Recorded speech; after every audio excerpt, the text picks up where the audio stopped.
no deal and perhaps no time. The president and congressional leaders were unable to reach an agreement today to head off a partial government shutdown Friday at midnight. The president told Congress to start acting like grown-ups. The House Speaker responded that the president is trying to paint him into a box. Bruce LeShan is here with the latest on the back and forth. Bruce? Yeah, Anita, the president says Speaker Boehner and Senate Majority Leader Harry Reid started meeting today at 4 o'clock, but we've yet to hear if they've broken through the deadline. We did hear, though, an earful today from the president.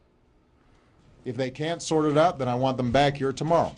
The president called the deadlock over last year's budget inexcusable. He says the White House has already agreed to much of what the Republicans want, the largest cuts in history in the government's discretionary budget. Their original budget proposed $73 billion in cuts.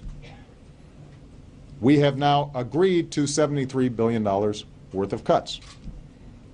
What they are now saying is, well, we're not sure that every single one of the cuts that you've made are ones that we agreed to. As soon as the president got off the air, Speaker Boehner took to the cameras. And we're not going to allow the Senate nor the White House to put us in a box where we have to make a choice between two bad options. Bad option one, getting fewer cuts than he can. Bad option two, shutting down the government. The White House is proposing cuts that are far beyond things that we would imagine.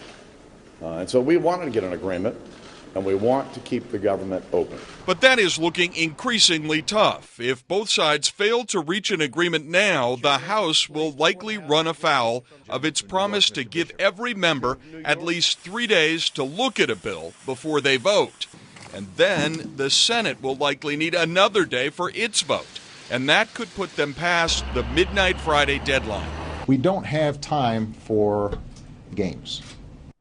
Now, the Speaker says the House could pass another 1 week stopgap spending measure with two conditions: hold the Pentagon harmless and cut another $12 billion out of the rest of the budget. The president says that is no way to run a government. The only extension he will consider is if there is already a deal and Congress just needs a few more days to pass it.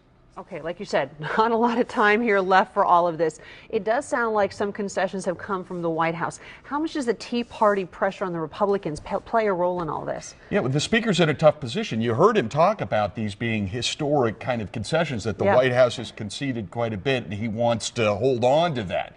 But on the other hand, the House freshmen, Tea Party freshmen, they want as much as they can get. They really are insisting on $100 billion a year in concessions. Plus, they want these policy changes in terms of defunding clean air regulation, climate change out of the EPA, Planned Parenthood, those things. And those are big sticking blocks as well. Obviously, Bruce LeShan, thanks for keeping us up to All date. right.